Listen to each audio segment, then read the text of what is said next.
ابن تیمیه چون در برابر شیعه قرار گرفته، بینندگان عزیز یادتان باشه عمریه در برابر شیعه وقتی که قرار میگیرن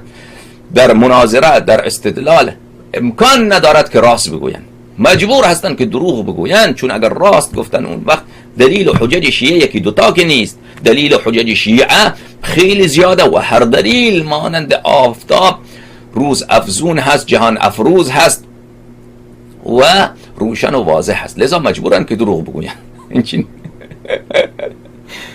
و همچنین جماعت نابکار دجالیه این چنین هستن، وقتی که در برابر شیعیان قرار میگیرن این جماعت دجالیه مجبورن که دروغ بگویند، مجبورن که بله تمام علما قائل به ولایت فقیه بودند، بله ائمه علیهم السلام شهید شدن از برای تشکیل دولت اسلامی، این آرمان تمام ائمه علیهم السلام بوده، آرمان تمام انبیا علیهم السلام بوده و از این خزعبلات و دروغ ها که آقای خمینی اینها را از اخوان المسلمین یک مقدارش را یاد گرفته، یک مقدار دیگه هم خود این جماعت از پیش خودشان دروغ بافتند و ساختند و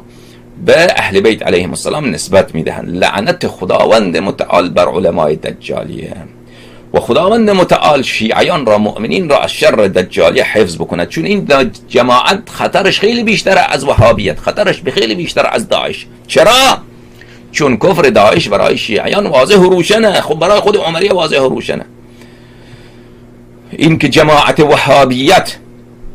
این جماعت وهابیت جماعت گمراهی هستند یا ثابت کردن کفر و ابوبکر و عمر، این کار سهل و آسانی هست و این بیشتر شیعیان میدانند. اما جماعت دجالیه جماعتی هستند که ابن تیمیه به صورت شیعه، به صورت روحانی شیعه، عالم شیعه، آیت الله شیعه آمده تمام حوزه های شیعه را به دست گرفته، تمام منادر شیعه را به دست گرفته. لذا من میگویم که خطر خمینی و خطر خامنه‌ای و خطر این جماعت کافر فاسق ملعون به تبهکار گناهکار منحرف از خطر وهابیت و داعش خیلی بیشتره و اصلا داعش ساخته دست خامنه‌ای و قاسم سلیمانی و اطلاعات ایران هست. این را بدانید بینندگان عزیز.